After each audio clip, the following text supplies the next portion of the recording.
આગામી 14 માર્ચ ધૂળેટીના દિવસે ફૂલડોલ ઉત્સવની ભવ્ય ઉજવણી થનાર છે। ત્યારે ભાવિકોને આવકારવા પ્રશાસન દ્વારા તડામાર તૈયારીઓને આખરી ઓપ આપવામાં આવી રહ્યો છે। યાત્રિકોને કોઈ અગવડ ન પડે અને સરળતાથી દર્શન થઈ શકે તે માટે વહીવટી તંત્ર સજ્જ થઈ ગયું છે।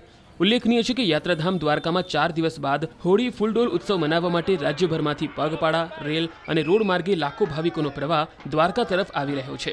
ત્યારે યાત્રિકોની સલામતી, સગવડતા, સફાઈ વ્યવસ્થાની જાળવણી હેતુ વિવિધ વ્યવસ્થા તંત્ર દ્વારા સમન્વય યોજી આગામી તહેવાર નિમિત્તે તડામાર તૈયારીઓ ચાલી રહી છે।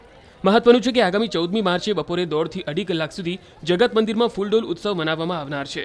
આ ફૂલડોલ ઉત્સવની ઉજવણી કરવા માટે દેશભરમાંથી લાખો શ્રીજી ભક્તો દ્વારકા પહોંચી રાજાધિરાજ ભગવાન દ્વારકાધીશ સાથે હોળી ધૂળેટી રમીને આશીર્વાદ પ્રાપ્ત કરશે। કીર્તિસ્તંભથી આપણે ક્યુ મેનેજમેન્ટ સિસ્ટમ જે લાગુ થાય છે એ પ્રમાણે ક્યુ મેનેજમેન્ટ સિસ્ટમમાં જ વન વે સિસ્ટમ એટલે કે કીર્તિસ્તંભથી ક્યુમાં આગળ વધી અને 56 સીડીથી દર્શનાર્થીઓનો પ્રવેશ થશે અને મોક્ષ દ્વારેથી એક્ઝિટ થશે। એટલે વન વે સિસ્ટમમાં દર્શન કરવાનો લાવો સર્વે દર્શનાર્થીઓને મળશે। વહીવટીતંત્ર તરફથી તમામ વ્યવસ્થાઓ સુનિશ્ચિત કરવામાં આવી છે।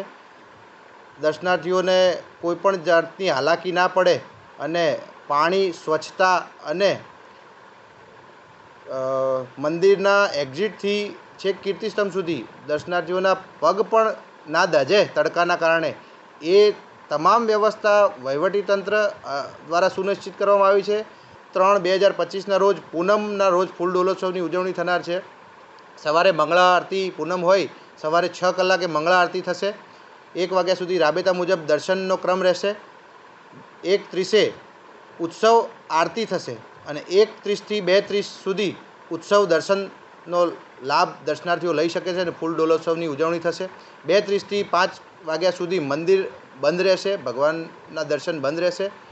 5 વાગ્યા પછી જે આપણો નિત્યક્રમ છે 9:30 સુધી એ દર્શનાર્થીઓ દર્શનનો લાવો ફરીથી લઈ શકશે। ભગવાન દ્વારકાધીશ અને દ્વારકાધીશની સમક્ષ એક ધામ અને એક પુરીની અંદર હોળીનો ઉત્સવ દ્વારકાધીશમાં અમૂમન દર વર્ષે હોળાષ્ટક એટલે કે 10 દિવસ પહેલાં શરૂ થઈ જાય છે। હોળાષ્ટકના ઉત્સવ પ્રમાણે જોઈએ તો ભગવાન દ્વારકાધીશની શ્રૃંગાર આરતી અને ભગવાન દ્વારકાધીશની સંધ્યા આરતી જે 7:40 સાંજના શરૂ થાય છે અને શ્રૃંગાર આરતી 10:40 શરૂ થાય છે।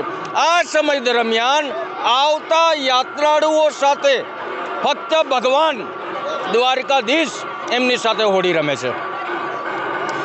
આ ભારત વર્ષનો એવો તહેવાર છે કે આટલું મોટું જેટલું ભારતની અંદર ચારે દિશાઓની અંદર એના કલર્સ જોવા મળે છે એ સૌથી ઉત્તમ તહેવાર આ હોળી ઉત્સવ આખા ભારત વર્ષમાં મંદિરોમાં તો જોવા મળશે જ।